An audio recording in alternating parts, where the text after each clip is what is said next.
विभाग अपने ही बनाए नोटिफिकेशन से मुंह फेर ले।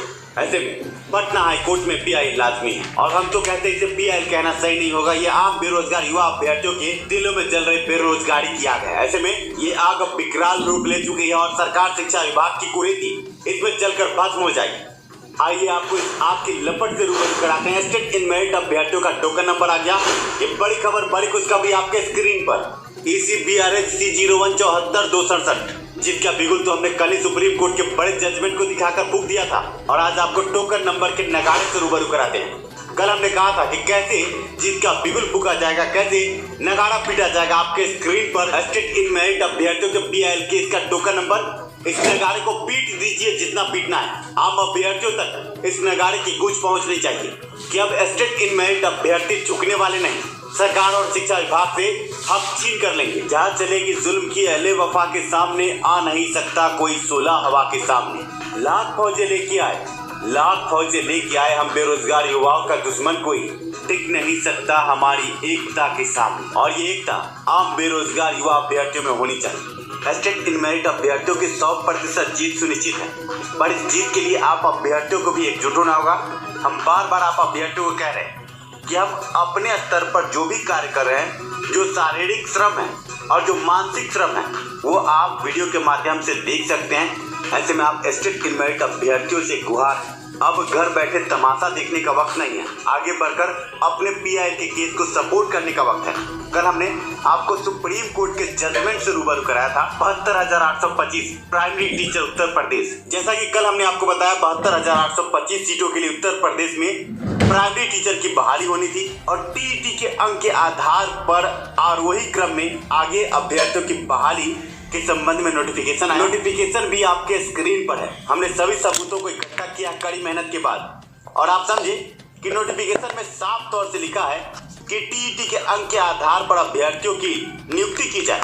नोटिफिकेशन तो आपने देख लिया, पर इस नोटिफिकेशन में पेच तब फंसा जब मायावती की सरकार 2012 में नहीं रही उत्तर प्रदेश में और अखिलेश यादव की सरकार आई। 2011 का नोटिफिकेशन 2012 में सरकार बदलती है और नई सरकार पुराने सरकार में जारी नोटिफिकेशन को रद्द करते हुए नए सिरे से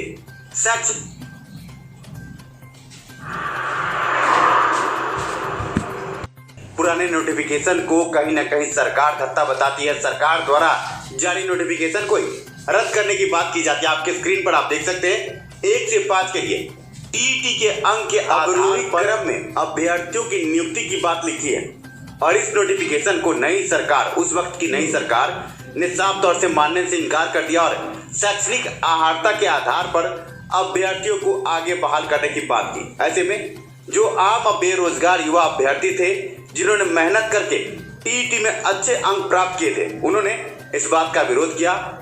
इलाहाबाद हाई कोर्ट में बड़ा केस हुआ और केस में अभ्यर्थियों ने बड़ी जीत हासिल की। आप स्क्रीन पर देख सकते हैं 1 से 5 के लिए अभ्यर्थियों के नाम अध्यापक पात्रता परीक्षा में प्राप्त अंकों के अवरोही क्रम में रखे जाएंगे। इस नोटिफिकेशन को आप देखें, हम आगे हाई कोर्ट के PIL केस में इस नोटिफिकेशन को भी लगा रहे हैं, साथ में हाई कोर्ट से लेकर सुप्रीम कोर्ट के बड़े जजमेंट को भी लगा रहे हैं। जीत 100% तय हो गई है स्टेट इन मेरिट अभ्यर्थियों की। सुप्रीम कोर्ट के बड़े जजमेंट को, साथ में इलाहाबाद हाई कोर्ट के बड़े जजमेंट को कोई भी हाई कोर्ट नकार नहीं सकता।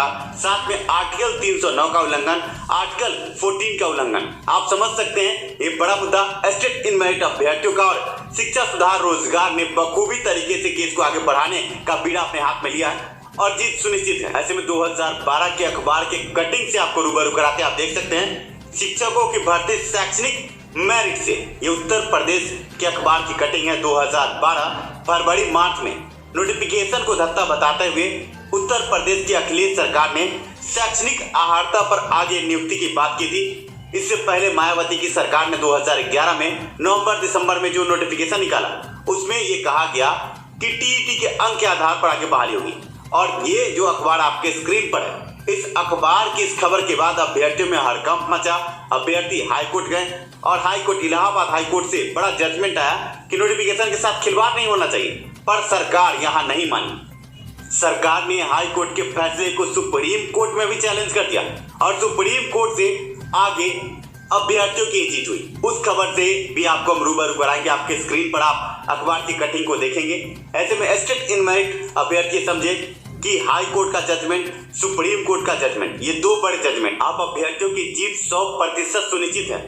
पर बड़ी बात यह है, आपके स्क्रीन पर जो बड़ी खबरें आप देख रहे हैं, इसके लिए बड़ी मेहनत की आवश्यकता होती है। आपके अधिवक्ता भी दिन रात मेहनत कर रहे हैं, इसके लिए बड़ी मेहनत की आवश्यकता होती है। आपके अधिवक्ता भी दिन रात मेहनत कर रहे हैं, पर आप अभ्यर्थी कहाँ हैं? आप अभ्यर्थी जो स्टेट इन मेरिट अभ्यर्थी हैं, क्या अधिवक्ता की फीस भी आप नहीं दे पाएंगे? शिक्षा सुधार, रोजगार और नीरज ने तो आपको यहाँ तक पहुँचा दिया। जीत की खबर आपके स्क्रीन पर है और जो बड़े सबूत हम दिखा रहे हैं, अब ये बादल फट चुका है। आप स्टेट इन मेरिट अभ्यर्थियों की जीत 100% सुनिश्चित हो चली है। पर यहाँ तक तो शिक्षा सुधार रोजगार ने आपको पहुंचा दिया। पीएल का टोकन नंबर आपके स्क्रीन पर है। जीत दरवाजे पर दस्तक दे रही है, पर कुछ घटिया लोग, बेवकूफ लोग आप अभ्यर्थियों को बर्बाद करने की दिशा में भी कदम बढ़ा चुके हैं। गेंडा स्वामी बकलोल, हमें डर है कि पीआई केस से पहले अगर ये गेंडा अपने रीट केस को आगे सुनवाई पर लाता है और इस गेंडा के रीट केस में नॉट इन मेरिट वालों ने अपना केस टैग कर दिया और नॉट इन मेरिट वाले केस में इंटरवेन भी करेंगे। आप समझिए कि रीट केस कितना घातक है। आगे सरकार नॉट इन मेरिट वालों के साथ है। डर है इस गेंडा का रीट केस कहीं आप इन मेरिट अभ्यर्थियों को ले न डूबे। इस गेंडा ने पिछली बार घटिया वकील रखकर 3 से 4 केस शिक्षा सुधार रोजगार से ही हारा है। ऐसे में आप समझे कि पीआईएल में सुप्रीम कोर्ट का जजमेंट लगा, इतना मजबूत पीआईएल है। आप इस गेंडा को समझाएं कि पीआईएल की सुनवाई पहले होने दी। और हम ये भी जानते हैं कि ये गेंडा मानेगा नहीं, इसके दिमाग में गोबर भरा है। पर ये गेंडा स्वामी जिस रीट केस की बात करता है, ये नॉट इन मेरिट वाले इसमें जुड़ रहे हैं।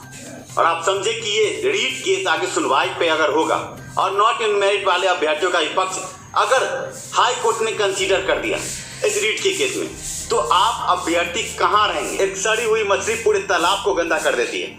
ऐसे ही हालत इस गेंडे की है। आप ये समझे कि आप किसी वाहन में बैठे हैं और उसका ड्राइवर माइंडलेस हो और आगे दुर्घटना होती है तो सिर्फ वो ड्राइवर नहीं मरेगा, आप भी साथ में जाएंगे। अब आप ये समझे ये गेंडा अपने केस को अगर तेजी से लेकर दौड़ता है, अपने केस को जबरदस्ती आगे लेकर दौड़ेगा और दौड़ने के बाद अगर ये मुंह के भर गिरा तो यही नहीं गिरेगा, हम सब भी गिरेंगे। एक खराब ड्राइवर जब ड्राइव करता है कोई भी बस, तो पूरे यात्री उसमें जो बैठे हैं सभी घायल होते हैं, सिर्फ ड्राइवर ही नहीं घायल होता। इस बकलोल ने तो प्राथमिक शिक्षक बहाली में नौकरी भी ले ली है, 94,000 शिक्षक बहाली में। अगर ये गिरेगा तो ये कहीं ना कहीं नौकरी करेगा, पर अगर आप गिरे तो आप कहाँ रहेंगे? अपने बारे में एक बार जरूर सोच लें। एक बड़ी बात आप अभ्यर्थियों को और बता दें, पीआईएल का केस एक्सेप्ट नहीं होता। अगर ये रीट का मामला होता है तो माननीय चीफ जस्टिस कहते हैं कि आप रीट में आइए, ये डिसमिस नहीं होता।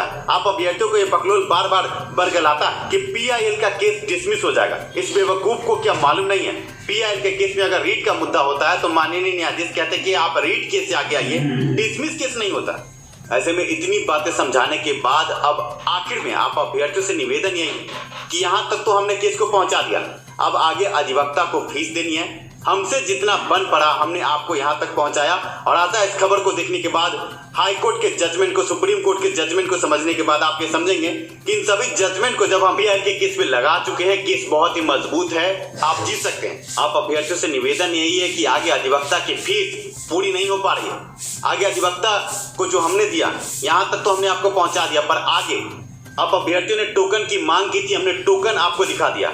आगे अगर जल्द सुनवाई चाहते हैं आप पीआईएल के केस में, तो आगे आए केस में सहयोग करें। आप अभ्यर्थियों को बता दें कि आपके सहयोग से ही अब आगे कुछ हो पाएगा, क्योंकि अगर अब आप पीछे रहते और ये गेंडा स्वामी बकलोल श्रीवास्तव अपना केस लेके आगे बढ़ता है रीट का, और जैसा कि आपने देख लिया कि इसमें नॉट इन मेरिट वाले जुड़ गए और इस केस में कुछ गड़बड़ होता है तो जिम्मेवार आप भी होंगे, क्योंकि हम आपको यहाँ तक पहुँचा चुके हैं और रीट केस से बाहर निकालकर पीआईएल के रास्ते पर आपको ला चुके हैं। पर इसके आगे अधिवक्ता की फीस भी होती है।